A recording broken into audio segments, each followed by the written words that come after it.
You know that feeling when you're like deep into figuring something out and then one little detail just clicks? Oh, yeah. And suddenly everything looks different. Exactly, that aha moment. That's kind of what we're aiming for today. Chasing those connections. And we're doing it because you asked. We're diving into some, well, unusual source material today, not your typical report. Right. We're looking at excerpts from Thomas Harris's novel, The Silence of the Lambs. Treating it almost like a data set, you could say. Kinda, yeah. To see what it tells us about investigation, about profiling, criminal psychology as Harris presents it.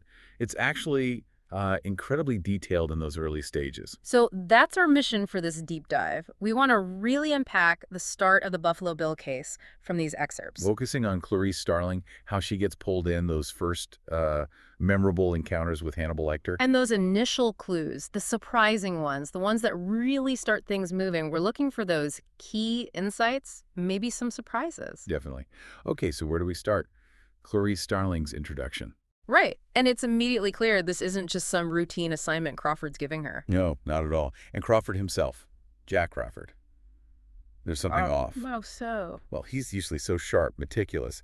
But here he's described as neat but drab, as though he were molting. Molting. That's evocative. It really is. It suggests, this immense pressure he's under. It's not just his clothes. It's like a visual cue for the weight of the case. These little shifts can tell you so much, can't they? They really can, more than big pronouncements sometimes. And he picks Starling for this interesting errand. Yeah. And we see her ambition straight away. She wants behavioral science. But she's wary, too, right? Worried about getting stuck, like, as a glorified secretary. Exactly. Feel that tension for her. It's a bit of a crossroads moment. So what's the official reason he sends her to Lecter? It's specific. Not a formal psych evaluation, not in the usual sense. Okay. He says it's for local color, insights into patients they can't normally access, for profiling unsolved cases. Feeding data into the system, basically, observational data. Pretty much. And specifically about this emerging Buffalo Bill situation, though she doesn't know the full extent yet. And the urgency. He wants her there tomorrow. Right. That really jumps out. There was clearly something pushing this, even if Starling isn't fully briefed on it. Crawford's warnings about Lecter are pretty stark, too. Oh, yeah. He doesn't sugarcoat it. Brings up Will Graham, the nurse incident. Paints a picture of extreme violence. Also acknowledges the intellect, right? His contributions to psychiatric journals. Just not about his own little anomalies. That contrast is really unsettling, isn't it? It absolutely is. This brilliant mind, but completely outside the norms. Dangerous. Manipulative. And Crawford seems willing to kind of bypass the usual psych evil if Lecter won't play ball. Yeah, it suggests a certain pragmatism, maybe even desperation. Just get something. Any observation might help. Even if the source is, well, Lecter. Exactly. Unconventional, to say the least. There's also that mention of the tabloids, the supermarket press. Right. How they love Lecter even more than Prince Andrew, apparently. It adds this weird, dark humor almost. It does. That contrast between the tabloid fascination and the actual horror Lecter represents, it sets a really specific tone. And Starling faces hurdles even before she meets Lecter. Yeah, those little comments. Crawford saying women are trouble in detention. And Dr. Chilton's reaction to her credentials. Just dismissive. It hints at the environment, doesn't it? A male-dominated field, the extra stuff she had to navigate. Establishes her as an outsider in a few ways. Trainee woman. Exactly. Which makes her reliance on her own smarts and resourcefulness even more important. Then Chilton gives her the rules for seeing Lecter. Very specific. Oh, yeah. No touching. Only soft paper through the bars. The way items have to be passed. It just screams extreme caution, like he's radioactive or something. Pretty much. Okay, so she finally goes in. Face-to-face with Lecter. What hits you first about that encounter? Well, her observations of his drawings are really sharp. Right. The Belvedere, drawn from memory, not the actual view. And that Golgotha drawing with the thief who was promised paradise. It's chilling. Instantly tells you about his intellect, his macabre perspective, and asking about Will Graham's appearance. Subtle, but yeah, a reminder of his past and the FBI's past with him. Definitely. Then there's the whole questionnaire thing. He just cuts right through it, doesn't he? Completely. Organized versus disorganized killers. He calls psychology puerile. Compares behavioral science to phrenology. Yeah, I mean, for anyone who doesn't know, phrenology was that old, discredited idea about reading personality from bumps in the skull. So, yeah, it's a huge insult. He's basically saying their methods are nonsense. Exactly. It's a power move. Yeah. Belittle her field, assert his dominance. He clearly thinks his own understanding of people is, well, superior, unique. And then he flips it, turns the focus onto her. Oh, yeah. Those observations. Deeply It's a unsettling. good bag and cheap shoes, calling her a rube. And guessing her background so accurately. West Virginia or Okie Starlings? It's like he sees right through her. Really invasive. That's what's so unnerving. He's not just observing. He's probing. Looking for weak spots. The dumb animal hurt in his face line. Or being one generation out of the mines, Wow. designed to get under her skin. Totally. And he refuses the questionnaire, but then he offers her something else. Advancement. And what you love the most. Yeah. It's a hook. A manipulative game starting right there. A transaction, but on his terms. Absolutely. He'll give her information, clues about Buffalo Bill probably, but drip by drip, cryptically. Like that Valentine's Day mention about Raspale's car. Exactly. Almost throwaway. And then that bizarre, disturbing comment about Miggs right after. Just drops this weird little lead for her. And leaves her reeling. Her reaction. Feeling that alien consciousness loose in her head. Yeah, that captures it perfectly. It's not just an interview, it's psychological combat. Totally. So, okay, she follows up on that hint. Raspale's car. What do we learn there about Raspale? Well, he was president of the Philharmonic, had issues anorexia, alcohol dependency, and Lecter's 9th known victim, according to Baltimore PD. 9th. Wow. And Lecter's own files were destroyed. Yeah, because of some embarrassing secrets. Adds another layer of mystery, doesn't it? Things someone wanted buried. So Starling needs to go through Raspale's lawyer, Everett Yao. Right. And there's that detail about Yao maybe destroying stuff if he gets spooked. Shows how careful she has to be. She wants to jump on the lead, though, her eagerness. You see that proactive streak? But she calls Crawford first. Knows the protocol. And Crawford's response is pretty blunt. Report by 0900 Sunday. Yeah, no messing around. Tight time frame. High expectations. You can feel Starling's frustration after dealing with Lecter. That scene with her roommate, Ardelia Mapp, feels important too. It does. Mapp is described as having this eminently sane countenance. A bit of an anchor to reality for Starling. Exactly. A contrast to all the darkness and, frankly, weirdness she's encountering. A reminder of the normal world. It highlights how isolating this job could be for her. Definitely. Mapp's a crucial touchstone. And we get those little glimpses of Crawford's home life too. Yeah, practicing injections for the nurse.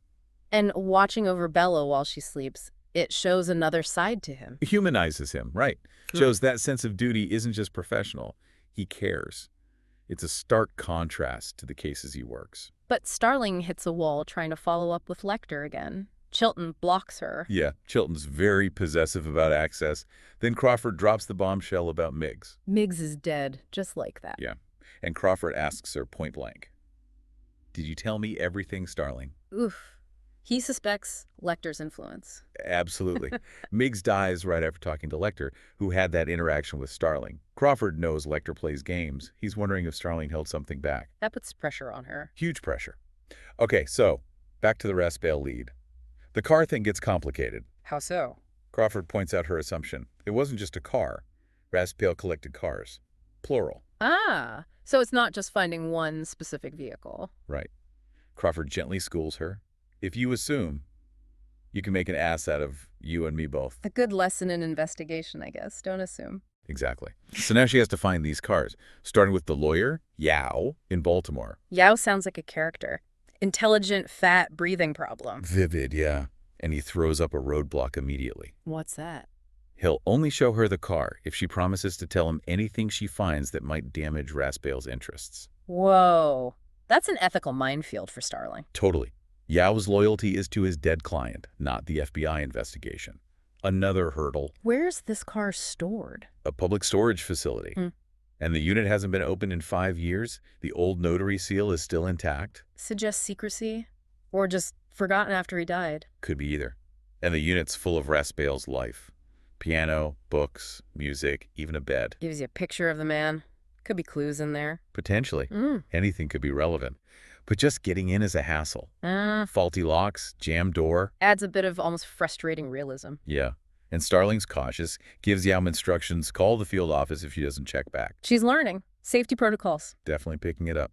Then, inside the car. What does she find? Okay, it's weird. A mannequin with its fly open and a book of disturbing valentines. That's unexpected and creepy. Very. And Starling decides, right then, not to call the Baltimore office immediately. Keeping it close. Assessing it herself. Seems like it. It's weird, unsettling, but maybe not directly linked to Buffalo Bill's MO yet. She wants to figure it out. But then the press shows up. The supermarket press? Ugh, yeah, aggressive. And Starling confronts them. Actually stands on the cameraman's ankle. Whoa! Shows that spark of anger Lecter saw, maybe? Could be. Frustration boiling over.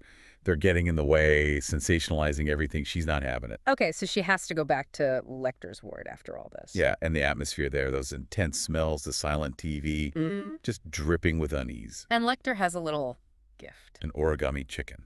Bizarre. Disturbing. Classic Lecter. What's that about? Who knows for sure? It's cryptic communication. Mocking the process, showing off his smarts, maybe signaling he's still tuned in. Then he starts asking her what she thinks he visualizes. Yeah, trying to get inside her head again. Testing her understanding of him. And then he dismisses her curiosity, says it's something Miggs would ask. Ouch. Another power play. Reminding her of Miggs's fate, his influence. He's constantly probing. He asks if she knows why he helped her find the car. Right. Challenging her to figure out his motives. Yeah. Pushing her. And then he drops another bomb. A prediction. A chillingly accurate one. Says Buffalo Bill will scalp someone. And follows it with a clue. A cryptic one, but potentially huge. Buffalo Bill has a 2-story house. And then silence. Just leaves her hanging with that. Exactly. A concrete detail may be vital, but dropped in his usual unsettling way, leaves you wondering how it fits. Meanwhile, the media storm around the case just gets worse. Oh, yeah. Lawsuits against Starling and the FBI from WPIK. Yeah. That reporter claiming an eerie bonding with Lecter. And the National Tatler headline, Bride of Frankenstein. Pure tabloid trash. It shows the chaos swirling around them. All that noise making the actual investigation harder. Agent Brigham helps her out, though, getting equipment. Yeah, bit of quiet support there. And Crawford shows up again. The description of him. Pale and tough, like a root a bulldozer pushes up. Powerful image. Really captures his resilience, doesn't it? The pressure he's under, but still focused. Getting Starling what she needs shows he still trusts her. And they finally dig into the actual Buffalo Bill file. The photos. Grim stuff, the floaters, confronting the reality of what this killer does. Brutal. It hammers home the human cost. Definitely. Then they get an ID on the first victim. The Bimmel girl. Found in Missouri but missing from Belvedere, Ohio. And other victims turning up in different states. It shows the scope this killer moves around. A wide net. And the description of the embalming. Just grim clinical detail. Identifying that first victim is huge, though. An anchor point. Might help figure out patterns, movements, maybe why he started. Starling has that flashback then, doesn't she? Her mother washing blood from her father's hat. Yeah, a really powerful, poignant moment. Gives you a glimpse into her past, maybe where some of that resilience comes from. And Crawford notices, says she has a special relationship to the dead victim. He sees that deeper connection she has, that empathy shaped by her own loss. Maybe he thinks that gives her an edge. The autopsy on the Bimmel girl reveals more specifics. Right, the contact wound on the sternum. No fingernail marks in the palm suggests no struggle, maybe. And those missing triangles of skin from the shoulders. So specific. So disturbing. Crucial forensic details. The wound, lack of defense marks, and especially how the skin was removed.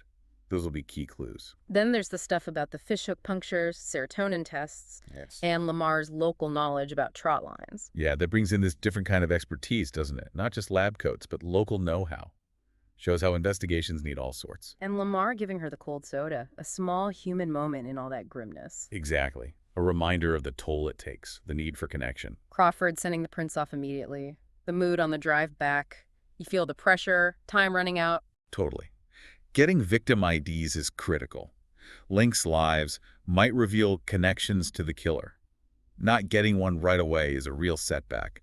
Frustrating. Back in D.C., Crawford keeps her involved, despite no big break, quizzing her on the latent descriptor index. Which is basically a database for crime scene evidence, like hair, fibers, trying to link them to known offenders. And Starling makes another sharp observation about the clothes. Yeah, how they were cut off, not just torn, like with a pattern piece. That's huge. Suggests skill, deliberation, maybe links to the skin removal. Her eye for detail is really paying off, Yeah. connecting these things. And the burn mark, indicating the body was stretched out maybe in a long vehicle. Another piece of the puzzle, helping visualize how he operates. Then Crawford sends her off to the Smithsonian to see entomologists, insect experts. Right, and he leaves her with that really unsettling question. But Dr. Lecter said Buffalo Bill would do it the scalping. How did he know that?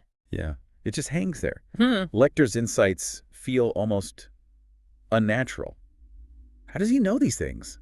Even if he frames them as guesses, their accuracy is disturbing. Sending her to check out bugs seems like a total long shot, though. It does, but it shows Crawford's willing to chase down any lead, no matter how weird it seems. So she meets the entomologists at the Smithsonian, Noble Pilcher and Albert Roden. Roden's a bit eccentric, isn't he? His behavior stands out. Yeah, but they clearly have this super specialized knowledge, the kind you'd usually overlook, And that knowledge turns out to be critical. They identify the pupa. as belonging to a moth, a noctuid. Yeah, possibly Erebus odora, the black witch moth. Based on the glowing eyes, it's a huge breakthrough. And Pilcher gives her references, articles, opens up a whole new research path. Exactly. Suddenly, this isn't just Lecter's abstract clues. It's tangible evidence, something they can trace, analyze. The moth becomes this powerful symbol. Pilcher's comments about moths being more interesting than other insects. And that detail about moths that live only on tears. Fascinating, but also creepy. It fits the theme, though. Small, overlooked things holding deep significance, like clues. Exactly. Parallels the whole investigation. And then there's that quick mention of the FBI prepping for a ransom call. Mean trace times, reactive squad. Yeah, it just reminds you of the bigger picture. This huge case is happening, but the Bureau's juggling lots of other urgent stuff, too. We see Starling back at Quantico then. Ardelia Mapp helping her study the code. Feels like a return to her normal life for a second. But then she leaves. Crawford wants her back at the Smithsonian, told her to pack for 2 days. She's wondering why. And right then, the news about Senator Martin's daughter missing really breaks. That changes everything, doesn't it? Ups the stakes massively. Hugely. Suddenly, it's not just tracking a serial killer. It's a very public, very personal crisis involving a powerful figure. The pressure on the FBI skyrockets. Her meeting with Crawford at the Smithsonian, surrounded by all those anthropological specimens. Yeah, there's a strange quality to it. The setting feels significant. Studying humans. The normal and the monstrous. And Crawford almost puts his hand on her shoulder, that unspoken gesture. It's surprisingly touching. Shows his growing respect, maybe affection for her. He sees her dedication, her potential in this horrific mess. And he gives you the big news. The link. Right. The same moth pupa found in Klaus's throat. Just like the West Virginia victim. Connecting the victims definitively. It's huge. Solidifies the link, confirms Buffalo Bill's method involves this specific weird element. The bug clue is real. And the fact they needed Johns Hopkins and the Smithsonian shows how these complex cases need different groups working together. Crawford offers a theory for Lecter's knowledge then. Yeah, suggests it probably comes from his old psychiatric practice, maybe things he learned from patients or his social connection with Raspail. Makes it seem less supernatural maybe, more grounded in his past. Exactly. Still manipulative, still playing games, but maybe the source of his info is explainable, even if his motives aren't. Driving to Baltimore, they talk about Lecter's motives again. Is he helping or just playing? Trying to figure him out. Does he want to help or just prolong the game, show off how smart he is? It's the central puzzle with Lecter, isn't it? Always. Crawford knows he needs to tread carefully. Then they run into Chilton again. Ugh.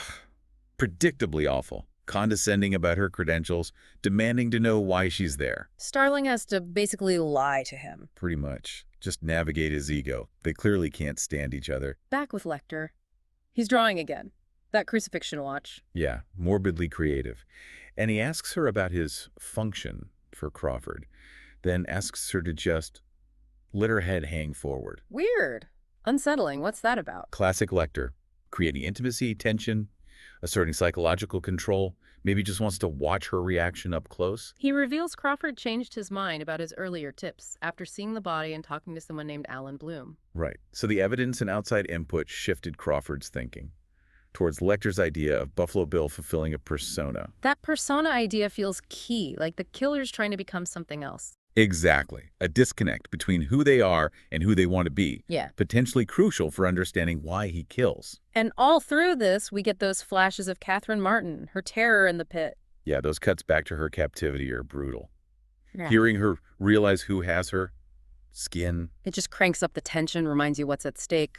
Find him now. Totally. Okay, so Lecter shows Starling his patent application for the watch. And she makes him an offer. Plum Island. Yeah, bold move. A week a year there for his help, trying to leverage his desire for, well, better accommodations. He doesn't have a direct threat right then, so maybe she has a sliver of bargaining power. Lecter starts calling the killer Billy then. Drops Buffalo Bill. Yeah, gets more specific, talks about the chrysalis change, the girl suit made from real girls, needing large victims, molting, and the two-story house clue again. It's a more cohesive profile, but horrifying. Deeply disturbing. The chrysalis metaphor is powerful, that desire for transformation. Then he corrects her understanding. Billy isn't really transsexual. He thinks he is. Crucial distinction. Points her away from maybe focusing too much on gender identity clinics in the standard way. Suggests Billy might have been rejected from those programs. Why? A criminal record. Bad psych tests. Exactly. Concrete things the FBI can actually check for. Then he pivots back to her again, asking about Montana, her past. Still digging. He never stops probing her, does he? Nope. Always looking for leverage, or maybe just fascinated by her. He gives her a list of psych tests to look for in Billy's background. Wexler, Rorschach, MMPI, standard stuff. Yeah, but then offers a specific clue within one. The drawing of self-concept. Says actual transsexuals rarely draw themselves naked. That's specific, a subtle indicator. Potentially very revealing.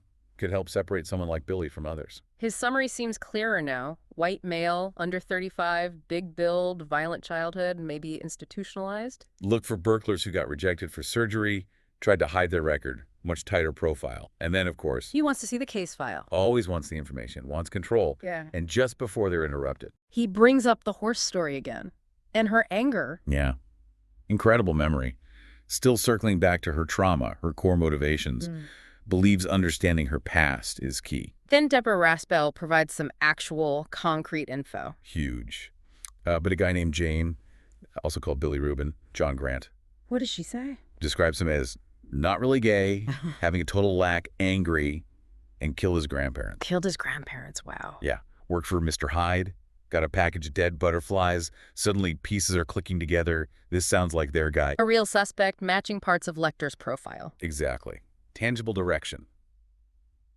Meanwhile, Chilton's being Chilton, yeah, snooping in Lecter's mail. yep.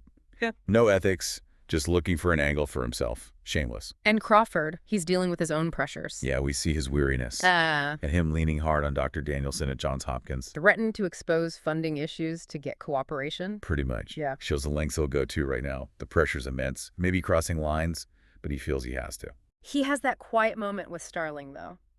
Asking her, what do you say? Takes her for coffee. Yeah, acknowledging her insight, the shared burden, building that trust. And she brings up charging Chilton with obstruction. She's got tenacity. Definitely. Crawford compliments her forensic thinking, too, that nitrogen question earlier. Sees her leadership potential. High praise. And Starling doesn't stop. She seeks out Barney, the orderly. Right. After he's been through hell, asking him what Lecter left behind in his cell. Resourceful. Every detail might matter. Then Senator Martin makes her move, goes to Memphis to deal with Lecter directly. Despite Crawford warning her not to beg. Desperation drives her. And Lecter gives her the name. He does. William Rubin, Billy Rubin, drops the elephant ivory anthrax detail, too. Confirms Rubin likely killed Class. Anthrax, that's incredibly specific. Very. And potentially traceable. Lecter gets his demands, of course. Phone, backs Goldberg variations. And warns the senator about Crawford being competitive. Classic Lecter. Sowing distrust, playing everyone against each other, even as he helps. Starling's investigating Catherine Martin's apartment then. Yeah, getting a feel for the victim. Bright underachiever. Connects with her over losing a father. Notices all the victims were large fits, Lecter's coveting idea. Finds the answering machine tapes are gone. Apartment searched. Yeah, signs the killer tried to cover tracks. And Starling gets a gut feeling the abduction didn't happen in the bedroom. Her instincts are sharp. The stuff in the nightstand, Polaroid camera, tripod. Details about her life. The closet clothes in 2 sizes, crisis fat pants, shows vulnerability around body image. Maybe something Gum exploited. The note, Catherine, the costume jewelry, Senator Martin showing up adds tension. All these little pieces build a picture. The senator's arrival makes it painfully real. So much riding on finding her daughter. But then Krendler intervenes, pulls Starling off the case. Infuriating. Orders her back to Quantico, dismisses Lecter's info, criticizes Crawford. And reveals Crawford asked for her suspension. What? Brutal. Seems like bureaucratic maneuvering, personal dislike for Crawford. Krendler makes her hand over her supplementary ID. Just awful timing. But while Krendler's doing that, other things are happening. Right. Senator Martin gets confirmation. Lecter's info on Rubin is being processed.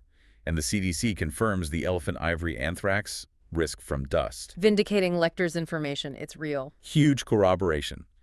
Increases the odds dramatically that Rubin is Buffalo Bill. Starling, though officially sidelined, doesn't give up. No way. Remembers Crawford's advice? Waste and stupidity get you the worst. Focuses despite the anger. The title Special Agent feels meaningless now. Realizes Krendler only took the supplementary ID. She still has her main one. And she's out of there. Quiet defiance. She's not letting this go. Heads back to Memphis, determined. Finds Lecter at the courthouse. Checks in with Sergeant Tate. Gives up her weapon.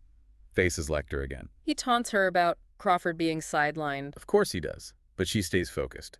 Asks him directly about Billy Rubin. Lecter gets frustrated with her then. Talks about first principles. Yeah, says she's still not getting it. Killing isn't the point. It's the need the killing serves. The coveting. He covets. That's the core of it for Lecter. Seems so. And he demands what she owes him. The horse story. Her anger. And she tells him about the lamb screaming. Yeah. Finally shares that deep trauma. Her escape with a horse. It's a huge moment of vulnerability. And Lecter's response. Do you think if you caught him, you could make them stop, Clarice? Chilling. Connects her personal demons directly to solving the case. Suggests maybe catching Bill is how she finds peace. She pushes him for the name. Tell me his name, Dr. Lecter. And his reply is just pure Lecter. Dr. Jilton, I believe you know each other. Chilton arrives right then, with guards. Perfect timing. Pembry and Boyle. Lecter subtly gets the handcuff key. Plays the transfer. And attacks them. Brutally. Escapes. Just like that.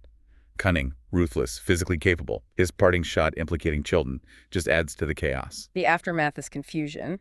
Tate secures the scene. Finds that drop of blood in the elevator. Crawford arrives. Learns about the escape. Asks Starling. You deal with them. Meeting the guards. Shows his immediate concern for her. Finds out what Krendler did to her. And supports her. Tells her go back to the academy but stay armed. Stay on the case unofficially. Yeah. Acknowledges Lecter hates him. Keeps her in the game. Recognizes her importance. Even bends the rules. Definitely. Shows his trust, his protectiveness. I'll get that brief check-in with Pilcher and the Death's Head moth. Right? Its behavior, preference for dampness. Maybe subtle clues about Gum's environment. While Catherine Martin is trying to escape from the well. Incredible resourcefulness. Breaking the bucket string. Trying to reach the light. Using the dog as bait with the chicken bone. Smart plan. But it backfires. Bucket falls back down. Still, the dog hears Gum upstairs, runs off. Alerting Catherine that he's there. In the house. A crucial, terrifying piece of information for her. And Lecter. He's checked into a hotel. Disguised. Yeah, as Mr. Wyman. Bandaged nose. Ordering wine. Already dealt with the real Wyman, presumably. The mention of other bandaged people at the bar. His victims. Chilling detail. He's immediately back to his old ways. Free and dangerous. Crawford has that quiet moment with another victim, unrelated to Bill. Yeah, shows the constant weight of the job, the sorrow he carries. Then we see Gum, watching Catherine on film, backwards, preparing in the basement. Horrifying glimpse into his obsession, the knives for fleshing hides. His awareness Catherine broke the string, trying to talk to her through the dog. Pure derangement, meticulous evil. Starling gets to Belvedere, Ohio, Frederica Bimmel's hometown. Back to basics. Ground-level investigation. The town feels wary, grieving. Starling feels like an outsider, unofficial. Meets the father, sees Frederica's untouched room. The calendar stopped in April. So sad. Looking at photos, noticing her size, her skin, connects it back to Lecter's coveting idea. And then the breakthrough. The big one. Looking at the photos, thinking about the missing skin, she realizes. They weren't random cuts. They were dressmaking darts. Brilliant. Connects the forensic evidence directly to a specific skill. Tailoring, sewing. She calls Burroughs immediately, tells him to search known offenders for tailors, upholsterers, anyone with that skill set, and even checks for a tailor's notch in the teeth. Amazing deductive leap. Changes the whole direction of the search. Narrows it down dramatically. And Burroughs calls back fast. They got a hit. Based on her profile, specifically the distinction from being truly transsexual, from Johns Hopkins. The name, James Gum, also John Grant, fits the description. History confirms it. Killed grandparents in California, psychiatric time, disappeared, noted as a fag basher. No current photos. This is him. And they have an address, Calumet City, Right. near Chicago. Yes. HRT is already deploying. Female marshals, nurse assigned to Catherine, authorization for explosive entry. Gum has a history with hostages. It's all happening incredibly fast. Too fast for Starling to get to Chicago. She's frustrated. Burroughs gives her 2 possible addresses in Calumet City, tells her to keep digging in Belvedere for any link. She keeps working, even from afar. Supports the HRT effort quietly. Thinks about her motivations, career. But realizes the real value is the insight, the courage she found. She talks to Frederica's friend, Stacy Hupka. Ask about Chicago, Calumet City. Stacy only remembers a band trip. Doesn't know Gum or Grant. Doesn't think Frederica had a secret boyfriend. But Stacy confirms Frederica's sewing. The alterations work. Yeah, after her boss told her to lose weight. Worked for old Mrs. Lippman, then took over the business, always sewing. Doesn't know she sewed for Mr. Hyde, though, and Mrs. Lippman is dead. Retired to Florida first. Confirms his sewing skill. Reinforces Starling's theory, but no direct link to Gum from Stacy. He was likely outside Frederica's known circle. The HRT team is gearing up, landing, getting briefed by Commander Randall. Top gear. Ballistic armor, listening devices, night vision special weapons. Ready for a dangerous entry. They have the 2 addresses. Tension's high. Gum's in the basement, using Yeah. infrared goggles. Catherine and the dog hiding under the futon. He can't quite make them out clearly in the goggles. His twisted logic. Thinks he can harm Catherine now because the dog isn't a threat to him. Just terrifying insight into his mind. Absolutely. Meanwhile, Starling arrives at one of the Calumet City. Addresses herself. The rinky-dink house, here's the dog yipping inside. Draws her weapon. Cautious approach. Calls out. Enters. Finds the well in the dining room. Here's Catherine's voice from below. She's in the right place. Yeah. Catherine's alive. Immediate priority. Secure the well area. And she goes down into the basement. Creaking stairs, flashlight beam. Finds the workroom. Moths fluttering. Finds the oubliette room. That tiny dark cell. And the bathroom. The tub filled with plaster. The hand, painted nails, wristwatch. Horrifying evidence. Confirms the depths of his depravity. Systematic. Brutal. Then Catherine screams. From the well. Immediate danger. Starling has to act. Now, moves stealthily. Encounters Gum. He has the goggles, but the ambient dark makes it hard for him to see her clearly. Chase through the dark house. Starling fires. Gum escapes into the shadows. Tense, close quarters pursuit. Her bravery's incredible. He gets away momentarily. She follows the sound of the dog yipping. Finds Gum in a pit. His weird comment to the dog, raised better than that, shows his completely warped perspective. Starling warns him. He raises his gun. She fires first. Hits him multiple times. It's over. Buffalo Bill is stopped. Rescues Catherine from the well. Alive. Traumatized, but alive. Incredible climax. Starling's quick thinking, her courage, saves Catherine, ends the nightmare. Coming back outside, Map is there. Crawford, too. Crawford's reaction, beaming. So much pride, affection. He knows what she did. Arranges for her to go home, rest. Understands the toll. The ride back with Map. That Coke and Jack Daniels offer.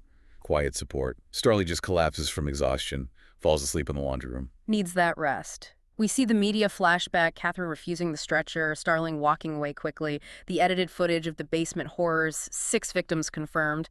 Public interest is huge. Sensationalized, of course. But the reality of what Starling stopped is clear. Crawford advocates for her with the superintendent, mentions Senator Martin's gratitude, Map helping with exams, making sure she gets recognition. Looking out for her future. Respects her immensely. And his final words to her as she leaves, Starling, your father sees you. Wow. Powerful. Connects her achievement right back to her deepest motivations. Her past. Validation. The epilogue fills in a few gaps. Gum's background, mother's pageant dream, the name error, working for Mr. Hyde, those amusing tableaux. And Lecter. Comfortable as Mr. Wyman at the hotel. Listening to Bach. Sends that cryptic note to Crawford quoting John Donne. Still playing games. Starling's altered T.S. Eliot quote ends it. Thought-provoking. Leaves you with that lingering sense of unease about Lecter being out there, and how profoundly this has changed Starling. So wrapping up this deep dive, key takeaways really stand out, don't they? Definitely. Starling's journey, her bravery from the start, even with the vulnerability, navigating that incredibly complex, dangerous dynamic with Lecter. Which, despite the manipulation, did yield those crucial, if cryptic, clues. Right. And her own sharp mind, her determination, overcoming obstacles, both institutional and personal, to ultimately solve the case. It makes you think, though. That partnership between Starling and Lecter, it really does blur some ethical lines in chasing justice, doesn't it? It absolutely does. And for Starling herself, after everything, after confronting Gum and her own past, how quiet will those screaming lambs actually be? Does victory truly silence trauma? That's a deep question. Something for you, our listener, to chew on. Reflect on these themes, maybe revisit the source material with this perspective. What stood out to you? What questions linger? We'd genuinely love to hear your takeaways. Ultimately, I think this dive shows that getting to understanding, whether it's a killer's mind or our own stuff, often means wading through some serious darkness, confronting things about human nature that are, frankly, pretty uncomfortable. A powerful thought to end on. Thanks for joining us on this deep dive. We'll catch you on the next exploration.